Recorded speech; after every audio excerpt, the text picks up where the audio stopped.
these sessions. So we are recording these sessions, and if you are listening to the recording later, thanks for joining us. My encouragement for those of you who are live, probably just heard from me a moment or two ago, was that if you can, at least until we begin some maybe presentations, when you can in this presentation, set your view on gallery, if you would, just so that we're getting the chance to see each other's faces, and you're not just staring at a speaker screen, but to get to recognize some fellow students. Some of you know each other already. Some of you are getting to know one another. But one of the things that we want to do in this, absent a physical residency, where we're all coming together into the same physical room, is to still do what we can do to build a sense of community. We're traveling through this process together, maybe at different speeds and for different focal points, but nonetheless, there is some commonality in this journey. To recognize we're doing it together would be good. So for those of you who are coming online, thanks for joining us for that. I think you're stuck with whatever screen ends up being recorded here, but hopefully you can also join us on live for a number of these upcoming ones. When I forgot to pull up what's next, I think that I and one of our other instructors, we often teach together, and we actually pastor together, or the next one's on. I'll pull that up here in a moment. The other thing to remind you of at the beginning, particularly if I don't remember or don't have time at the end, is what I say every week, that this is your responsibility to make application to the course that you are taking, imagining community, mission, formation, or knowing, and to your own topic within that course, and to whether it's content, character, or craft that you want to apply it to. There's just a whole array of ways in which you can apply this. We've only done several so far, but each one has been applicable to all four of the courses. Each one has had application. It could be made to content, character, or craft. And so each one is useful for both ThD students and PhD students. So I'm not imposing the burden on the presenters to have to sort all that out. I'm just trusting that they're presenting something they're passionate about to this kind of group of students. You will have what you need, and you will be able to pull out of it something useful, particularly for the deliverables that you present, or just for something else in life, or something else in your learning. So that's the plan here. Anyway, today our presenter is another one of our four faculty mentors in the program. We have a pool of kind of select mentors in the ThD and PhD programs. Dr. Jeff Byerly is actually a graduate of one of those programs. And so I was anxious to have him on early. I'm glad he offered to do so, because it's not just what he has to say, but the very fact that he is here is that I love this as part of the encouragement. And Jeff wrote an excellent dissertation that I had the opportunity to chair, and we have become friends through this whole process. And he's one of my favorite people in the world, and he has both passion and content that is worth listening to. So no expectations there at all, Jeff, but I'm glad you're with us, brother, and it's your turn. Well, thank you. Thank you, Tony. As Tony mentioned, some of what I'm going to be presenting today arises out of a dissertation. And a dissertation, of course, is something that we are passionate about, or have been passionate about. My dissertation was on the agency of the spirit in liminality as we participate in mission, right? So that's a mouthful. Basically, what it means is, what is the spirit doing in and around us, and in us and through us, as we engage this idea of mission? So today I'm going to focus on some of the preliminary kind of content that was part of that dissertation. And I'm going to share my screen here. Let's see.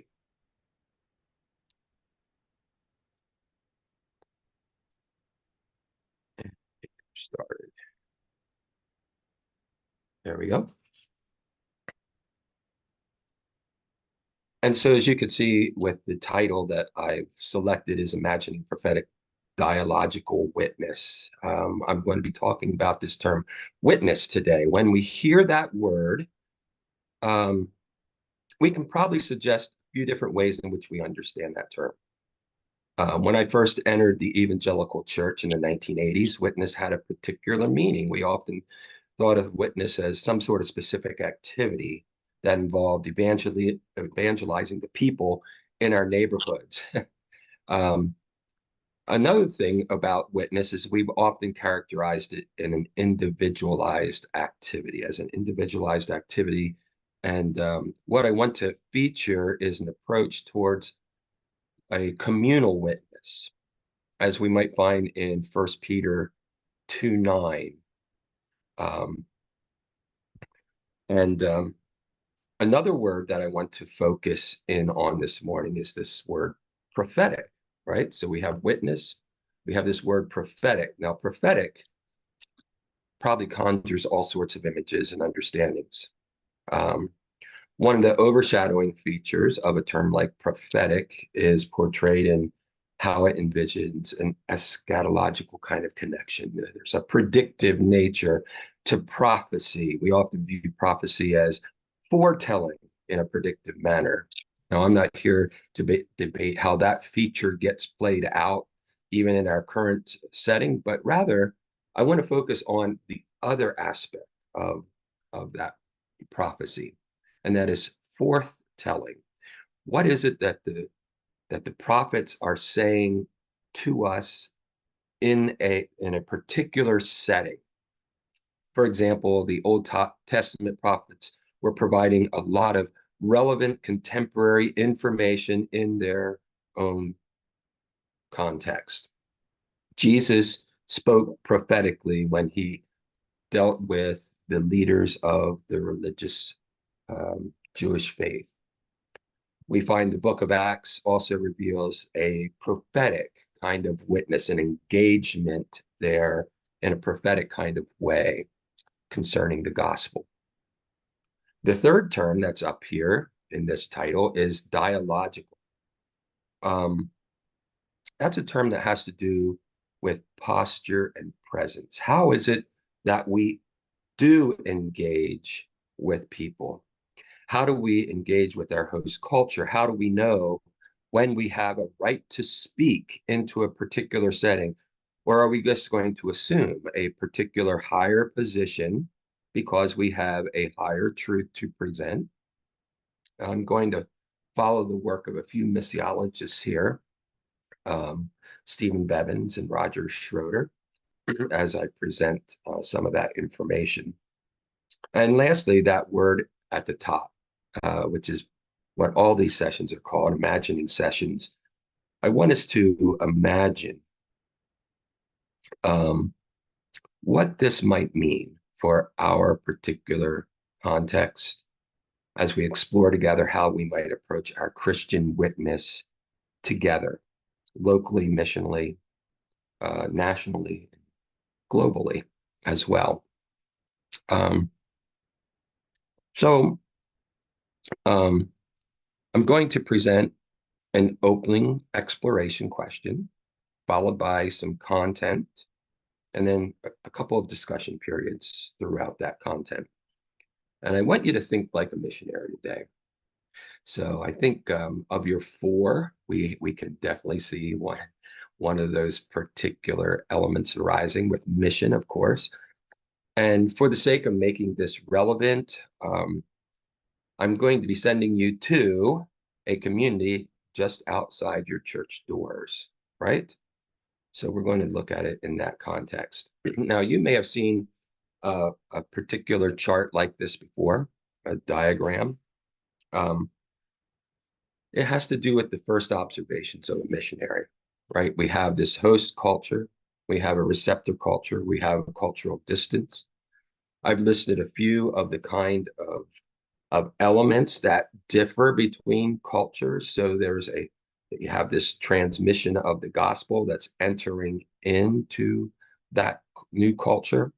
And as I mentioned earlier, we've got to consider uh, how this cultural distance exists between our inside church and our external culture. Now, when we think about that, as you're a missionary right outside of your front door, um, I think we would agree that we with missiologists at least, that we live in a pluralistic society, and that matters. So I'm going to refer to one of the great minds of missiology, the missiological movement,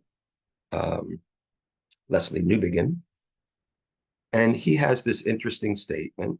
Leslie was a missionary in India. He was a bishop there, British, with the United Reformed Church, worked in South India. And so how is it possible, he writes, that the gospel should be credible, that people should come to believe that the power which has the last word in human affairs is represented by a man hanging on a cross? I'm suggesting that the only answer, the only hermeneutic of the gospel is a congregation of men and women who believe it and live by it. Now, I want to pause here, and I'm going to stop sharing, and I'm going to put that statement in our meeting chat so that you can see it. And I want to ask you to just engage with this statement for a few minutes here. How much of the gospel that we hold and present here is enculturated in the life of the church? And what does that say about who we are ecclesiologically as the church, right? How do we wrestle with this particular statement?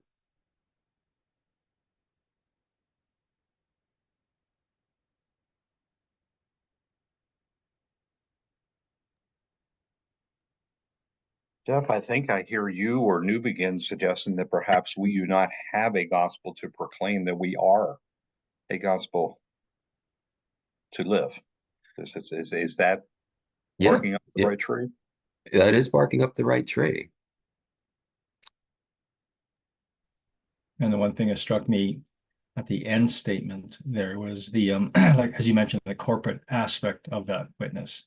That Yeah, in essence, it's the us as the body corporately embodying Christ, incarnating Christ into our lived realities. That's the power of the gospel. And that embodiment is a cruciform embodiment. yeah, because it's representative of a man hanging on a cross, as New Begin would say.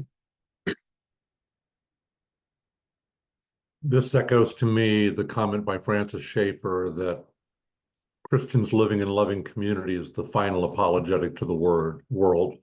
Yeah. John 17. Thank you, Stephen.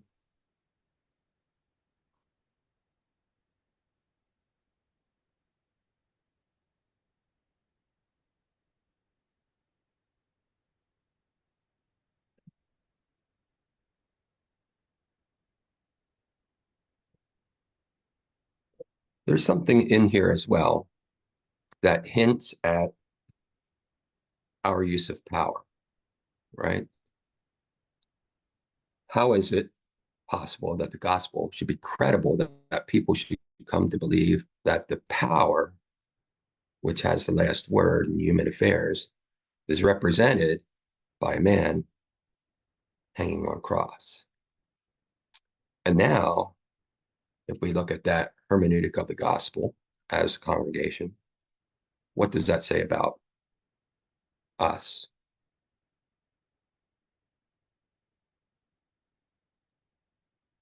The power of gospel comes from surrendering it. Yeah. Yeah. And also, it just strikes me though, we have the external view of us corporately embodying Christ, but it means nothing if inwardly we're also not living a cruciform life with each other as the people of God. Yeah, that's true. Thank you, Ralph. Which means some kind of shared community with those who suffer most in this life. Mm-hmm. Um, that whatever our theology, and I don't want to pick on any theological tradition here, but whatever our belief in victory or prosperity or overcoming or whatever language we use, and we all use some kind of language like that somewhere along the way, we also have to be aligned with those who are not experiencing that in this world.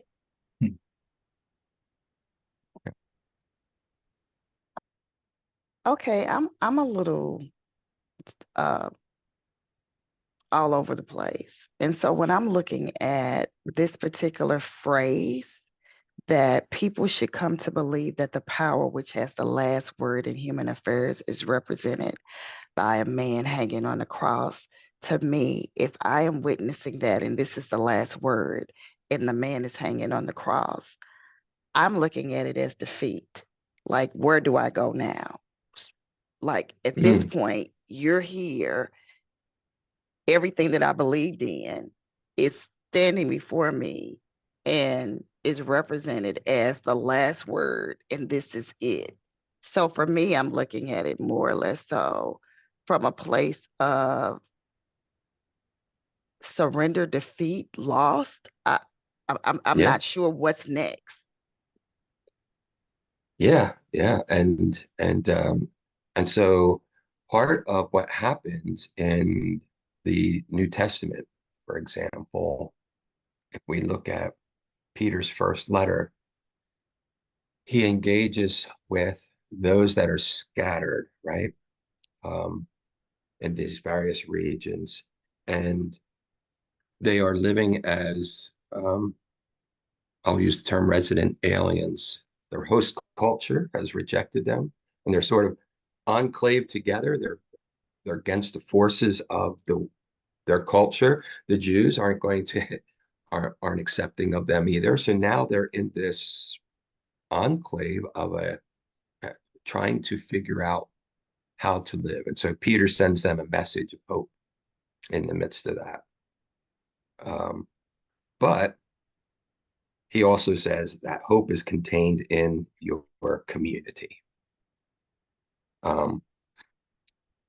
Let me see, where did I have that written down? I had written down a 1 Peter 2:9, that we might declare the praises, right? We are living stones placed in this temple, that we might declare the praises of this glorious God. And so even in our most dire circumstances, we find that there's something else being told. And that the community itself is saying something about this gospel that we live out, that we represent. Let me go back to sharing my screen. I have a lot of content today. I told Tony I have too much content, I'm afraid, but we'll see. I had one thing to say about that. I tried to find the hand button, but it's early in the morning on the West Coast, so I couldn't find it. But I'm thinking about that statement, and it's early for me. So, I was thinking about that statement where basically we're talking about that the last word was a man hanging on the cross.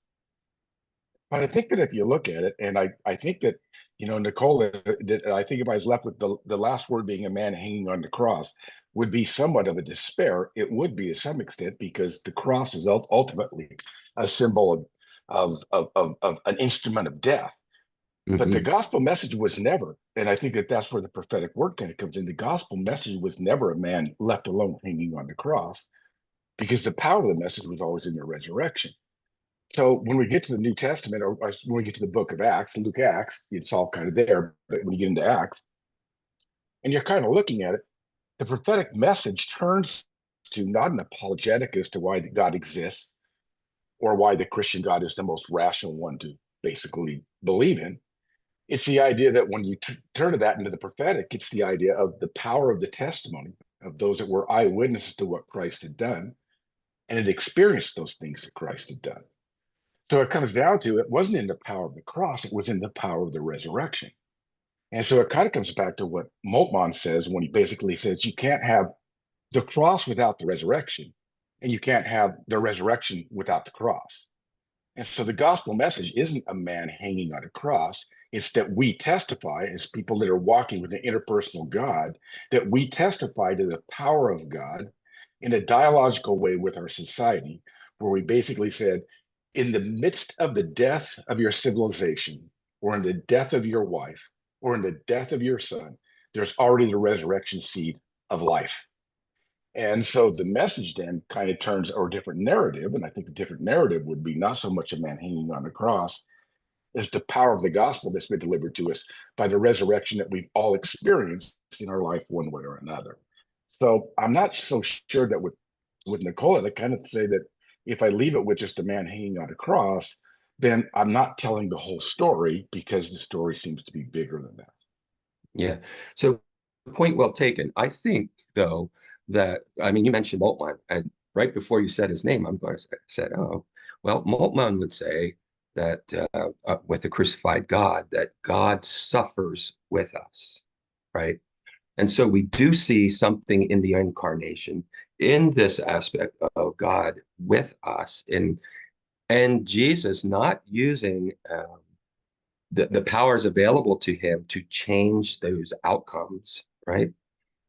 But suffered with. And so that would be, I think, maybe a little bit of what's behind the New Beacon statement as well. So I'm not disagreeing about anything that you said. I just want to get a full breath, because yes, I don't think we want to focus primarily at the cross, like that's the whole story. I agree. And I think that's important to realize. So let me move forward here a little bit. See if I can catch that. There we go. And so when we look at this idea that the mission has a church, I mentioned Stephen Bevins and Roger Schroeder. They talk about the mission has a church. A lot of times we talk about churches having a mission statement, right? And when we develop those mission statements, they all look very different. I'm saying that sarcastically. I think we get the picture that if we're going to talk about mission, God's the one in charge of mission. And I believe that this statement here at the end, the mission has a church, is something that David Bosch probably comes from David Bosch originally. But primarily here, what we need to think about is that God is a missionary God. He's on a mission, and that mission precedes the church. The church does not possess the mission as much as the mission is in possession of the church in the terms of her agency. Some things they say here, mission belongs to God. It originates from him. The Spirit has agency over the mission. It looks like Jesus is very much representative of what that mission needs to look like. The gospel must look like Jesus in terms of power. Living on mission becomes an act of grace. Ultimately, the church and its existence and calling derive from God's purpose for the world, which derives from God's heart for the world, which derives from his being. And so God, in his deepest self, is self-diffusive love. He's freely creating, he's redeeming, he's healing, he's challenging us. And so we have this dance of a mission originating from maybe a concept called the perichoresis, this idea of mission infused in community. And so Bevins and Schrader provide this term of prophetic dialogue to describe the way in which many missionaries engage their work. And I think one of the most important parts of that is that we think of that work, that ministry, I'll say, as being a visitor or a guest to another's context. And as I said earlier, we're talking about, I want us to focus on what's happening right outside our church doors. And I wonder how often we think of ourselves as guests, even though it's our host culture as well. But how much do we focus ourselves as guests in that culture right beyond our door? And so Bevins and Schrader talk about prophetic dialogue to in these terms. And that involves this openness, listening, care for God's creatures. And it's dialogical, therefore. It's not a monologue. It's not something that we come and we present a gospel message. And if we just present this straightforward, right from the scriptures kind of message, it's going to resonate. We need to find ways of listening and observing what the Spirit is doing in a particular context so that we become the best communicators of that gospel. And then we find as well that, as they say, we are also called to be God's prophets. We are prophetic. Wow, that's a big task, isn't it? Maybe you're picturing a man with a bullhorn trying to awaken the neighborhood on a Sunday morning by getting them some good news. But wait, it's dialogical too. And so the question becomes, how do we merge a prophetic call with dialogue? Here, Bevins and Schrader say prophets focus on the creation's calling, give warning to men and women, and as well become a living witness. Remember that quote from New Begin a little earlier. And so they give us this a beautiful metaphor that we're going to look at later about how to enter into this kind of dynamic. But I wanted to look a little bit at what it means to be a missionary to our culture. God is relational. He's interactive with his creation. We understand the Father's heart. We observe that Jesus was sent. We observe the work of the Spirit in our present context.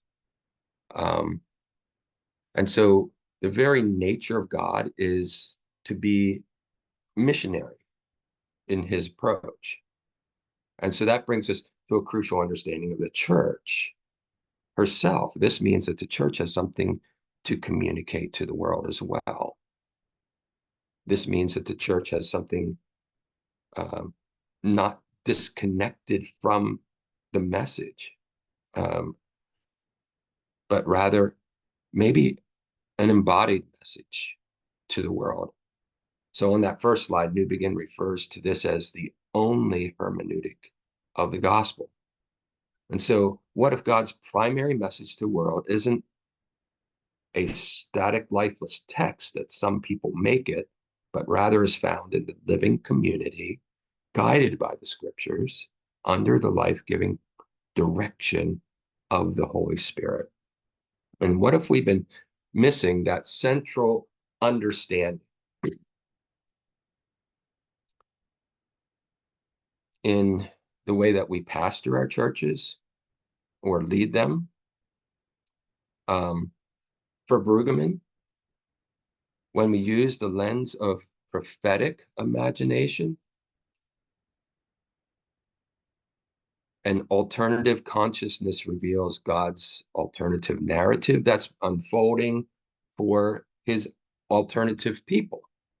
And so he talks that every act of the minister here who would be prophetic is part of a way of evoking, forming, and reforming an alternative community. That it's really, that might be the primary focus of what churches should be involved in. That's why Brueggemann concludes that the primary role of leaders is to create such a community living under an alternative narrative. I'm not going to get too deep into the weeds with Brueggemann, but I think we could start to imagine such a community, what it might look like. If we were to place ourselves in the scriptures and New Testament times, we might be able to envision what it was that was happening in terms of that alternative community against the forces of the world at that time. And so Brueggemann would say that it's this alternative community that bears witness to an unseen reality, a view towards God's perspective about the world. And that vision gets lived out in our reality and exists as an alternative to what the world offers. And that's the beauty of the gospel. That itself is the beauty of the gospel. Hauerwas and Willimon wrote a book several decades ago called Resident Aliens. And they see something in the church that cannot be seen otherwise without Christ. The church offers a picture of life under Christ's reign. And so for them, the church exists in a setting of this strange dichotomy of resident aliens that you're participating among, but yet you're separate from, you're distinct from. And so the primary role of the church is to live under an ethic that reveals something to the world that they cannot see without the church. And so I wonder how many of us, especially as pastors, take that role seriously when we think about engaging our communities. How much do we see it as shaping a whole community to bear witness before a watching world? And so what does this say about the witness of the church? Our witness as the church.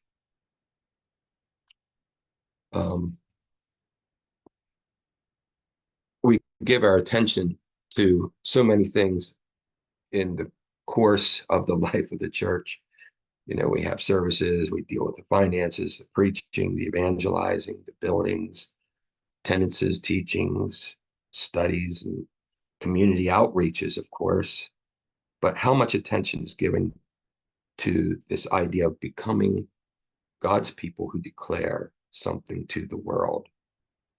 It's a focus of Christian ethics, if you would. Like, I think Hauerwas and Willimon would say the Sermon on the Mount, sort of this manifesto of how the world looks now that God is in Christ and has taken matters in his own hands. If we would all live according to that particular ethic. And the church needs, I'm sorry, the world needs the church to, in order to know this. The only way the world's going to know this idea of redemption, is for the church to point to the Redeemer by being a redeemed people. And so probably the greatest challenge facing the church in our time is to be a witness, a beacon of truth in a way, and that we would be raising up pastors and leaders and training them with the gifts to form a community, to be the people of God. And so mission is not something that the church does as much as it is something done by the Spirit, by the power of the Spirit. Proclamation of the kingdom, of course, understanding the presence of the kingdom. And here Newbigin uses an interesting word of prevenience of the kingdom, this idea that the Spirit is doing something in advance. That the Spirit is at work in our context. So let me pause there. I sort of took us through a little glimpse of some basics in missiology.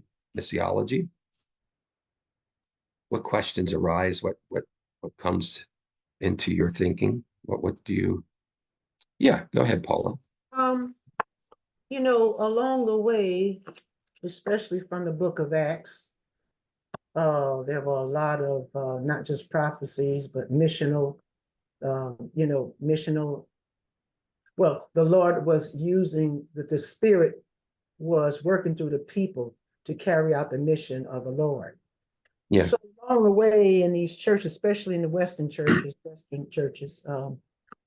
we lost it. That's what I feel. We lost it. I'm trying to see if you can give me some type of glimpse of what do you think caused it for us to lose that power, or not that everything, I'm not speaking in an absolute way, but to lose that fervor to do missions, to be prophetic and all that. What do you think caused this along the way in our churches? Because right now, like in 1 Samuel, it says that there was no vision, there was no no prophecy, no vision. And so the Lord had to raise up Samuel and others to bring that back. What do you think caused it? Because our church, universal church, especially in the Western world, we are hurting for vision, for prophecy, for mission. All right, that's my, but yeah, okay. Yeah. Well, that's a challenging question, Paula. I do have an answer, but it's really good. Let me give this a shot. I think what I would say is that we have in the Western church, in some degree, I don't think this is the full picture, but one thing that I think we have done is that we have reduced the scriptures. We have reduced the spirit. I'm sorry, we've reduced the spirit to be subservient to the scriptures rather than the scriptures to be subservient to the spirit. Okay. And we do not recognize the spirit's activity at work anymore, or less frequently, I should say. Not at that anymore is too bold, but less frequently. My dissertation's work was on the work of the Spirit inside the church and this work of the Spirit at the threshold and beyond the church. That was the title of this dissertation, was The Spirit at the Threshold. And so we have a very difficult time of understanding how to cross from our internal culture to our external culture and engage culture in I think prophetic dialogue, which we're going to cover here in this next part, is a big part of that, of the answer to that. But I think we've been monologic, sorry about that, in our approach, that we have a message to tell rather than listening. And when we listen, and this is what I'm going to cover, when we listen, we are able to hear what the Spirit has already been doing in that particular setting. And that's a big part of what I think we miss, because we just go at it like we have the answer and we're just going to go in there and tell them. I think that's part of it. I don't think that's the whole thing, though. Others can answer that question. I'd like to hear what other people think. What's coming to my own mind here a little bit real quick is when you talk about prophets being in dialogue, I don't know that that's the image I have in my mind of a prophet. Prophet is standing in the soapbox proclaiming or denouncing. And that's probably the fact that my own understanding is misconstrued, and you're offering us an alternative understanding of what that role is. Yeah, well, Evans and Schroeder do. I'm pretty much presenting a bulk of what they present. So yeah, so I feel like your argument, if I'm correct, is leaders need to be first and foremost community shapers. I wonder if then part of the problem along the way that Paula is trying to get at is we've lost what it means what the definition of a community is.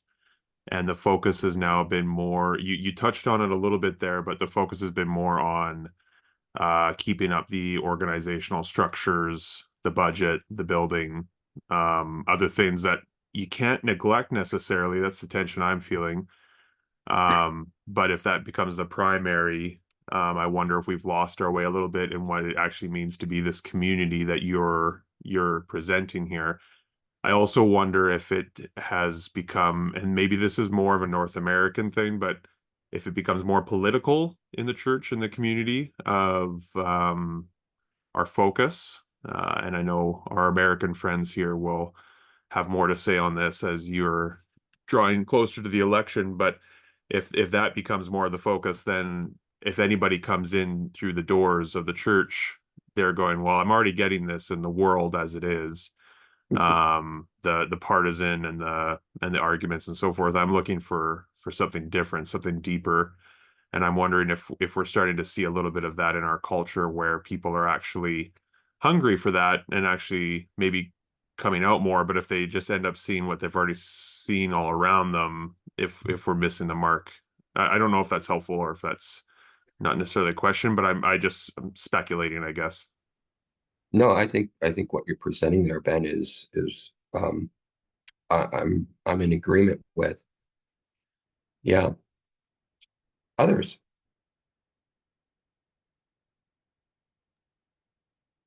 Hi, Gail.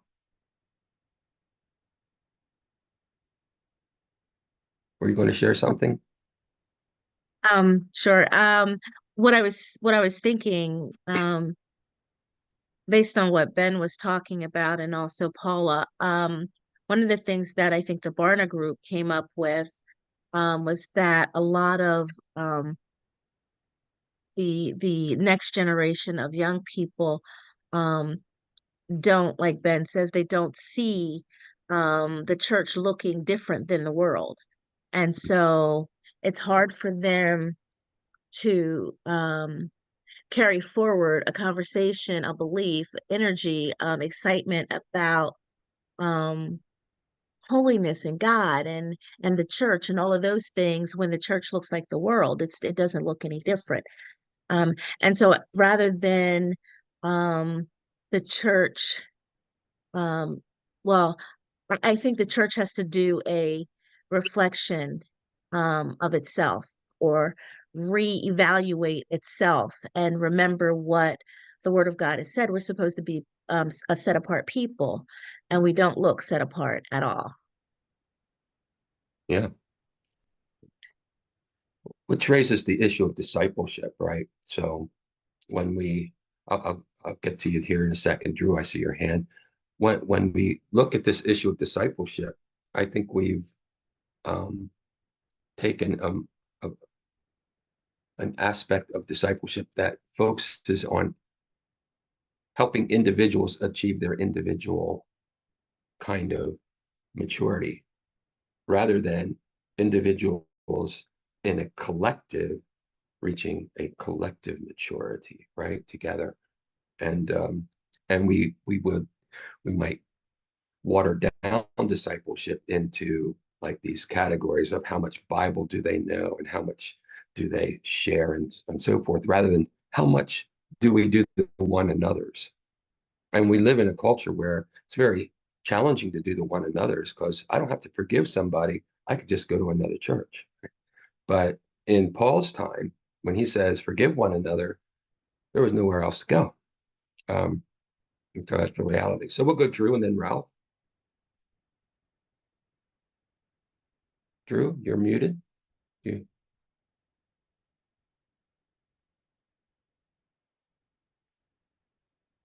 Ralph, let's go to you and then maybe we'll get to Drew. Sure. Let me get rid of my hand. There we go.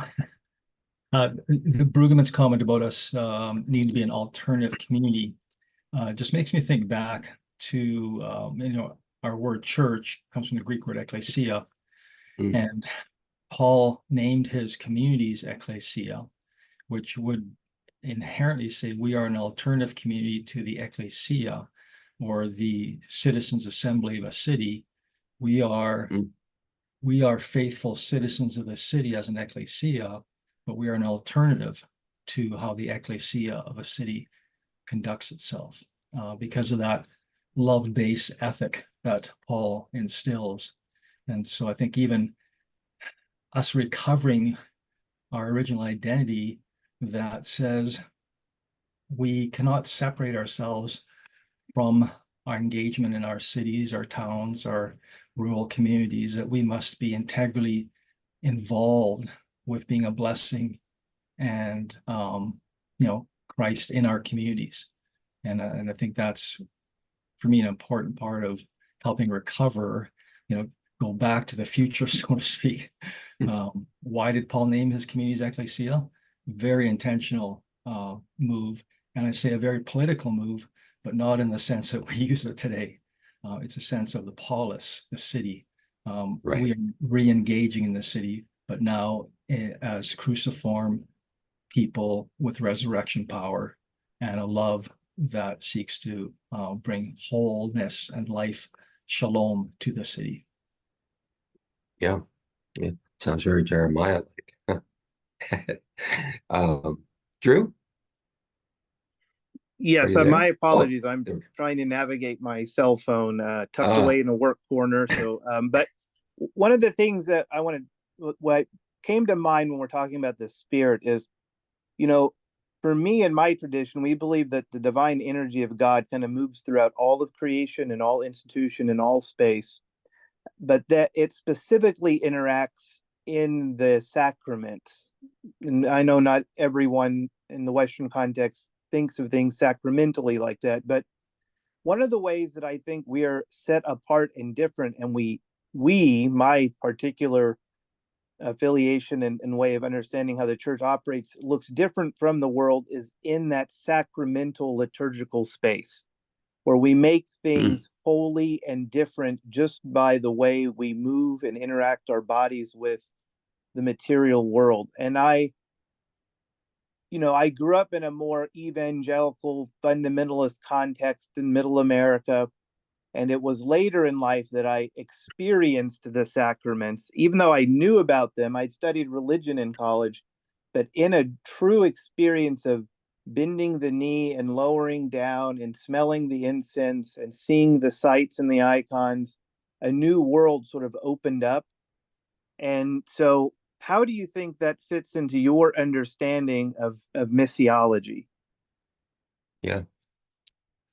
So part of my dissertation work was research with Robert K. Johnson, who talks about God's wider presence and how people come to experience God apart from what we would say is that specified message of the gospel message of Jesus Christ and his death and resurrection and the life of the church, that through and Johnson does some work with, oddly enough, movies where people have watched a movie and have come and started to pursue faith as a result of watching a movie. And so, yeah, I think there's something to be said about what God's Spirit can do experientially in those particular settings and what that has to say to people that may not be open with their ears, but are open with other avenues in their senses. So I'm not too far away from what you're saying there, Drew. I'm not sure exactly all that would entail, but I want to give the Spirit more credit than what we have in the past. I don't want to limit God's Spirit. That makes sense.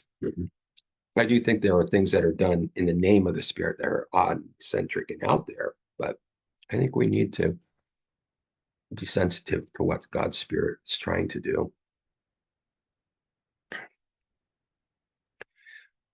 I just I didn't. Sorry, no, go ahead, Lamar. I've been trying to find the hand. I can't find it. That's okay. And this is maybe more of a comment than a question, but I definitely welcome response. I think one of the challenges and one of the things that we need to, and maybe this is already said, but strongly consider and bring it to this conversation is the church's relationship to power, and the intoxicating nature of power. One of the slides talked about, the political nature of belonging to a strange community. And I think that question or comment came up about community. And I think one of the things that we really have to consider and discuss, especially as we're approaching, again, political season, is what is the church's relationship to power? What is its view of power?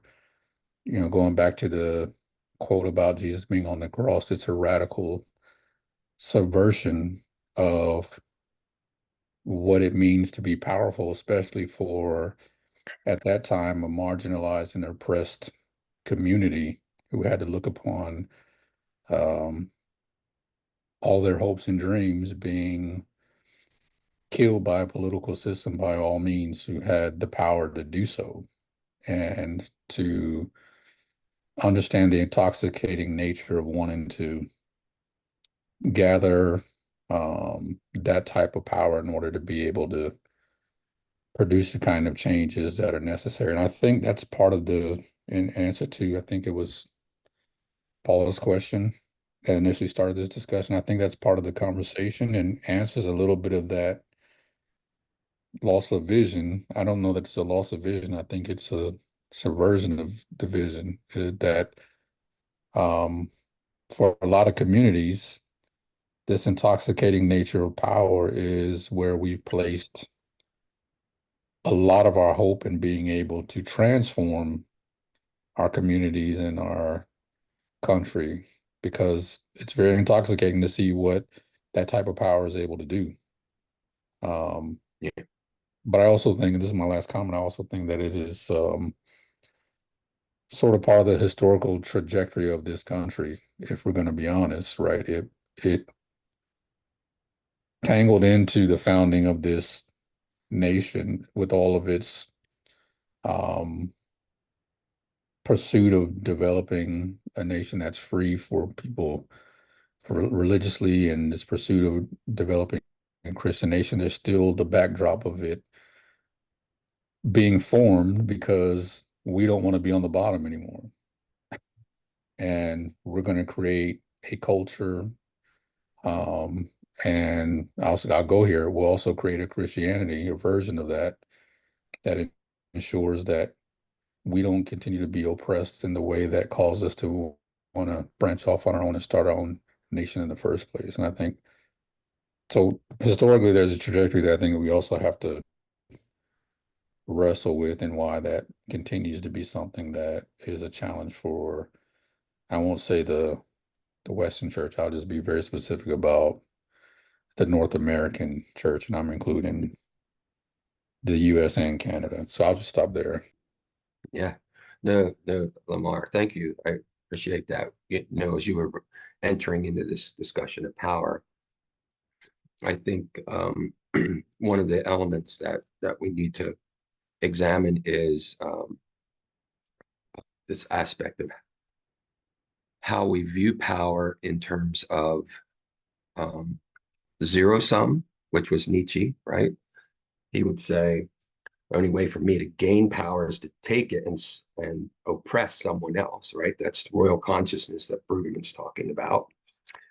But there's another kind of power. There's positive sum power, which is, for an example, learning someone. I go to a piano teacher. That piano teacher teaches me and helps me to flourish as a human in my ability to play the piano. My piano teacher does not lose any power. Instead, it's a shared power, and there's a power that comes along together. It's positive sum, it's accumulative.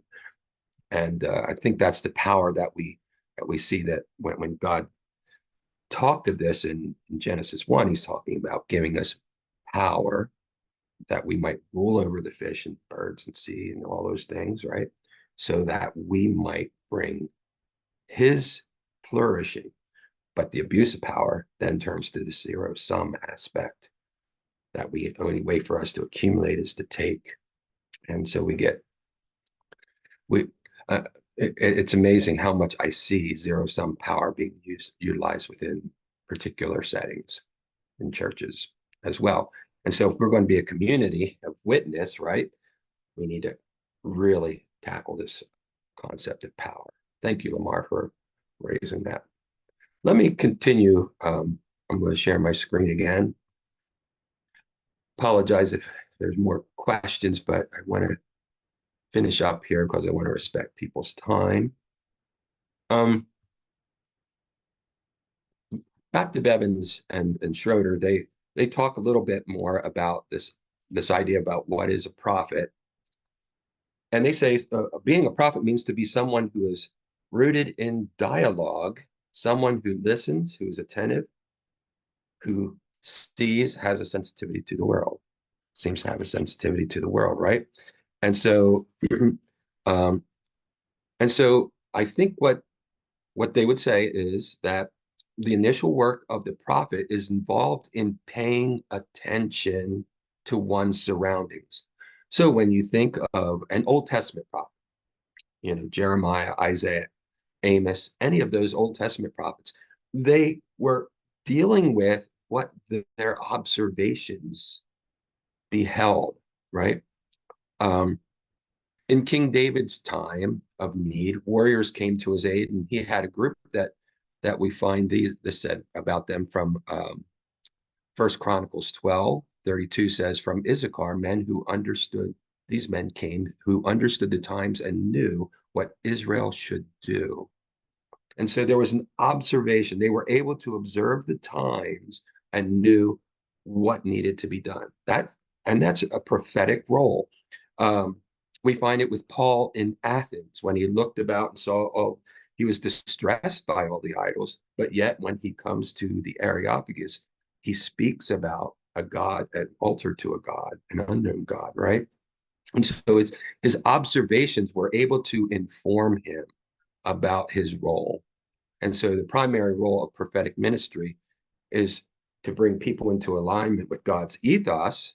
And so there's this alternative consciousness, an alternative narrative, and an alternative community, again, back to Brueggemann, that is involved in bringing about this prophetic kind of approach. And so here's a quote from Brueggemann: the task of prophetic ministry is to nurture,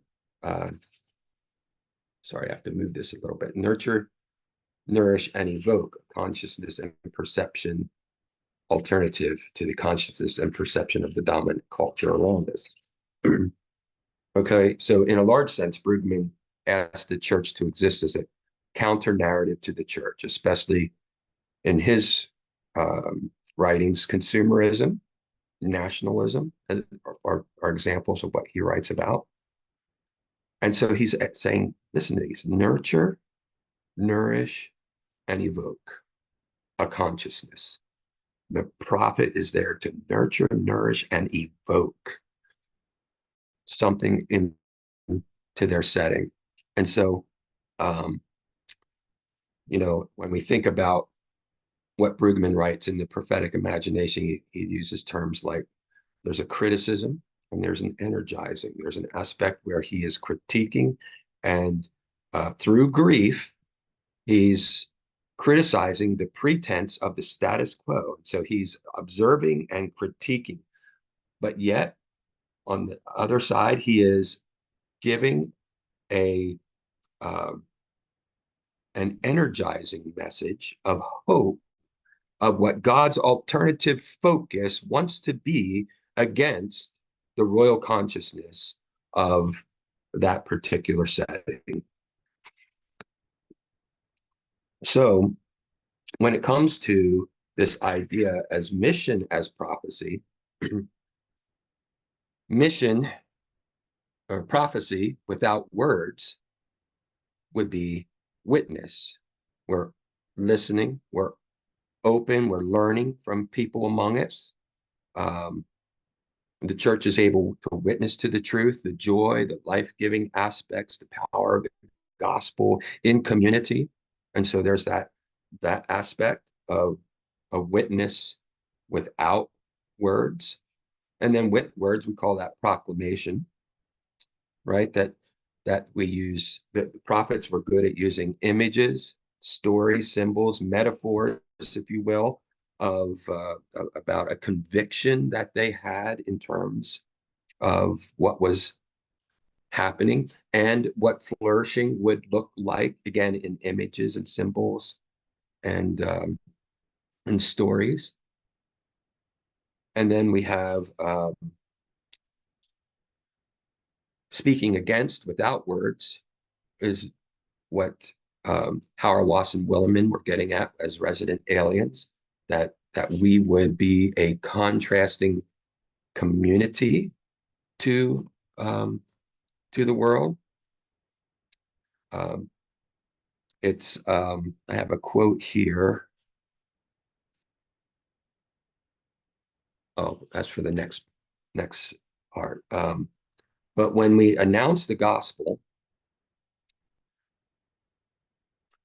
it involves at the same time the denouncing of anything that is contrary to it. And that's this aspect of speaking truth to power. And that's Gustavo Gutierrez. And so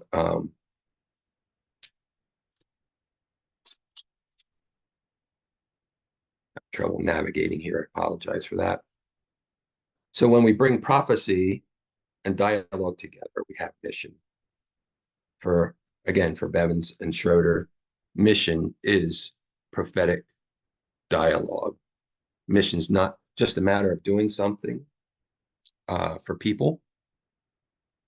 In fact, there's a sharing of gifts. There is a connectivity in sharing what's happened between the missionary and those that they are encountering. I want to get to this slide. I'm sort of running out of time here, so I apologize, but this is the primary metaphor that Schroeder and Bevins use, and it talks about how a missionary enters someone else's culture. It's like entering someone else's garden. What's the first thing that happens when a host invites someone into their garden, right? The person, the guest, isn't going to tell them about all the arrangements and everything that's in that garden. They're going to listen. They're going to remember that they're guests. They're going to allow the residents to determine the pace of sharing, the uniqueness of that garden. They're going to listen well in that particular setting. And so I keep going back to this, but when we stand at the threshold of our church, one footstep outside of our church, how well do we do that? Are we entering? Do we see ourselves entering someone else's garden? And they say one begins the process of entering someone else's garden by taking off one's shoes. And that places us on equal footing. And the primary focus now becomes the gardener is the teacher, is the one who guides the process. We find this with the Apostle Paul in 1 Thessalonians 2:1-8, and if you will bear with me, I will read this for us. You know, brothers and sisters, that our visit to you was not without results. We had previously suffered and been treated outrageously in Philippi, as you know, but with the help of our God, we dared to tell you his gospel in the face of strong opposition. For the appeal we make does not spring from error or impure motives, nor are we trying to trick you. On the contrary, we speak as those approved by God to be entrusted with the gospel. We are not trying to please people, but God who tests our heart. You know, we never use flattery, nor did we put on a mask to cover up greed. God is our witness. We were not looking for praise from people, not from you or anyone else. Even though as apostles of Christ, we could have asserted our authority. Instead, we were like young children among you.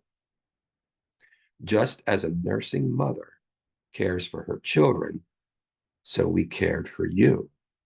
Because we loved you so much, we were delighted to share with you not only the gospel of God, but our very lives as well.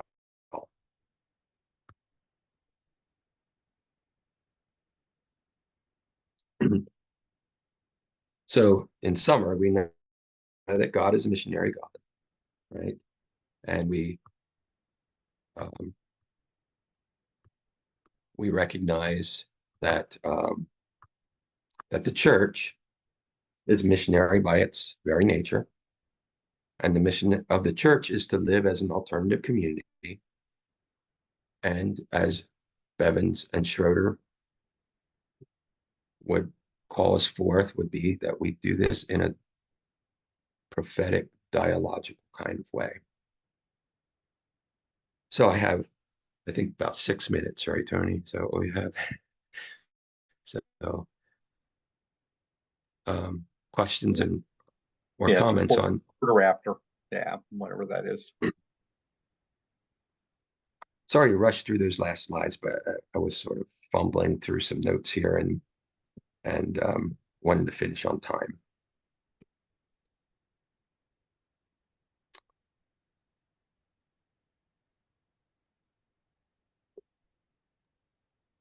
Well, I'll just say as a comment, thank you for your presentation.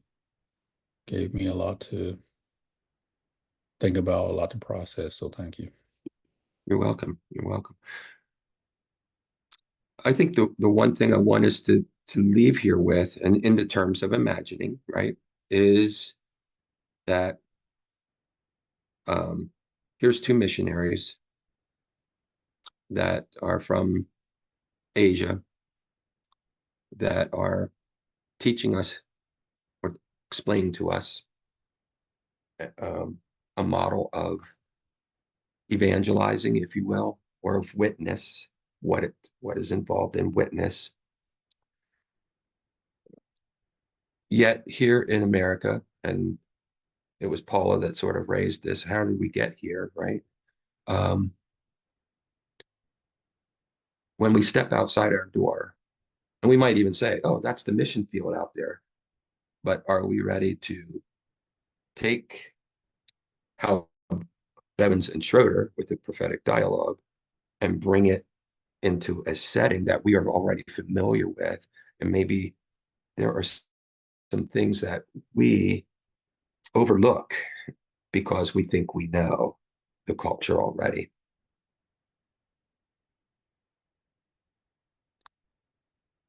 And that we have something to say to them.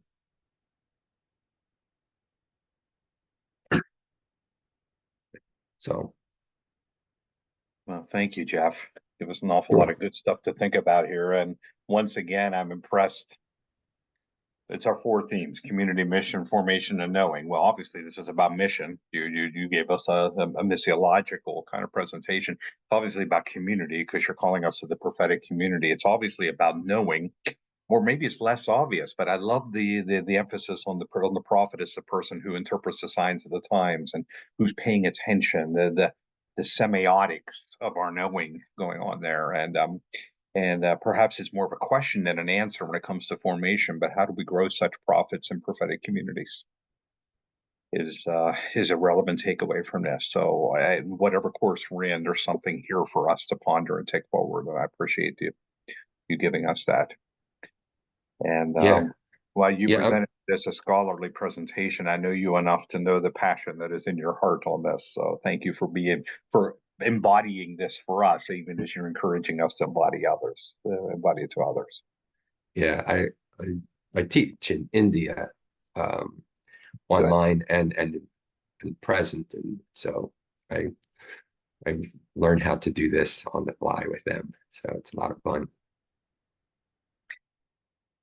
The next presentation will be offered by Joanne Kunz and myself. It's called Trioptic Leadership, which is a model of diffuse leadership that we developed. And basically, we're saying that the pyramid style, one person leading approach that has been so dominant in the West, in the Western church, is inadequate, particularly for our times. And that the scripture gives us another model. And it's useful not just in the church, but in the world. And so we're going to therefore present on that. That is Sunday, this Sunday at 5 o'clock Central Time. Translate that to your own time zone. But we'll see how Sunday presentations go. We may have this big experiment on what time of the week and what time of the day is most useful. It's going to be helpful to us this fall, but we have that one scheduled for then. So hopefully some of you can come to that. Blessings on you all. Continue to persevere in what you're doing. This is, maybe I'll, since we got 2 minutes here, this is the time of the year for many of you that began just last month. And some of you were continuing on from, but if you just began last month, in that first month, 6 weeks, 8 weeks, is usually when the student hits a wall for the first time. And they run into something and it just, oh my goodness, I don't know if I can continue. I don't know what to do with this. I don't know how to process this additional time obstacle or some kind of discouragement. And my encouragement to you in that is to take courage. That's what encouragement means. That the process, if God has called you to the process, then God is faithful. And the process itself is as important as the outcome.